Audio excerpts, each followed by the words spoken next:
You take people and you put them on a journey. You give them peril and you find out who they really are. Joss Whedon. You're listening to Writing Roots, brought to you by Aspen House Publishing. Welcome to Writing Roots. I'm Lee Hull. And I'm Lee Esses. Last episode, we talked about flaws, things that hold your character back or inhibit them in some way, something they have to overcome. This week, we're going to be talking about strengths, things that your character can use to propel them forward, things that your villains can use to hold power over your main characters. And the interesting thing, I think, about strengths, especially in storytelling, is your main character thinks they are flaws at first. So the fact that I'm a half-blood and I'm only half Vulcan instead of full Vulcan, I can't stifle that emotional part of my body. That's a flaw that Spock sees in himself, but the rest of us see, no, this is actually a strength. This helps him be compassionate. This helps him be a good officer. Another strength that is mistaken for a flaw is age. A lot of characters will be like, I'm too old, I'm too weak, I can't go forward, but they have a lot to offer with wisdom because they have lived a life and experienced more than your main characters. The main point I want to get across here is that your character will see these strengths differently than your reader. I'm going to say that again.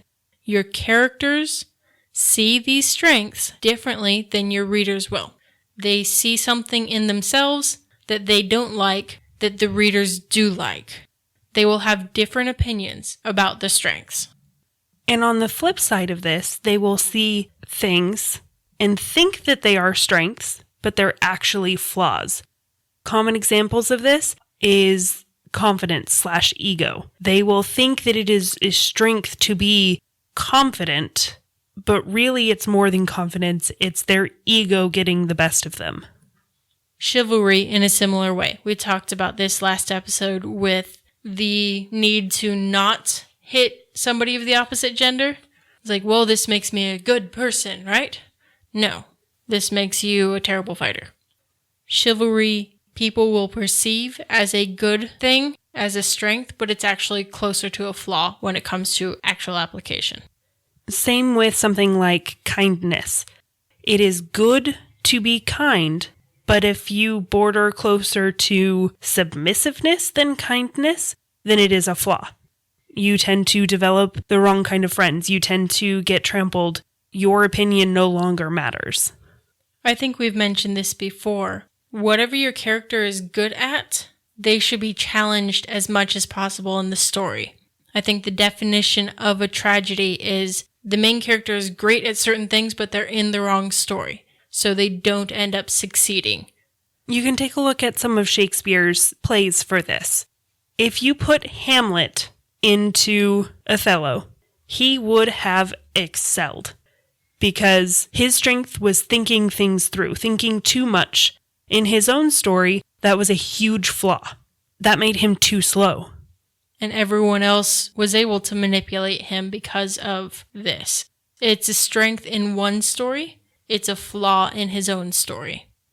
Claudio, from Much Ado About Nothing, saw a small glimpse of a much larger situation, jumped to a conclusion, and caused the problem for the entire plot. Hence the name Much Ado About Nothing. If Claudio had been in Hamlet's place and just went, nope, this is how it's going down because these are my impressions and this is what I say so, he would have excelled. So the character's strengths are wasted if you're writing a tragedy. That is how you get a tragedy. If you're trying to write an epic where the main character does great, what do they need in order to achieve their goal? And how can it be a strength that is realistic? I will say it again. How can it be a strength that is realistic? One of the things that I choose for my character's strengths is almost always their combat style. Every martial art has its strengths in certain ways and its weaknesses in other ways. The particular martial art that I study is great for fighting multiple opponents. It's not great for ground combat. So knowing the strength of the fighting style that they use helps you beat them for the first half of the fight, so we think they might lose, and then figure out their strength and go, oh, this. and then they can win the fight. Remember that when you are using the character's strengths, in the first 2 acts, they have to fail. They cannot always win. So, strength with limitation. The first 2 acts should be a tragedy, where you are putting your character in situations where their strength just doesn't work quite right. And the 3rd act is that final place where, yes, we've found a way to use that character's strength to achieve the goal. Their strength will also define who they are and their role in the story. This is especially relevant if your character that you're designing in this particular moment is not your main character. If they happen to be really good at all of the linear thinking and coding and computers and this and that, they're going to be the geek, the hacker character. Great, that's the role they play in the story, but their strength has a weakness. Often it's an emotional distance in this particular case. There is a give and take, but how it relates to your main character is the only part that should be included in your story.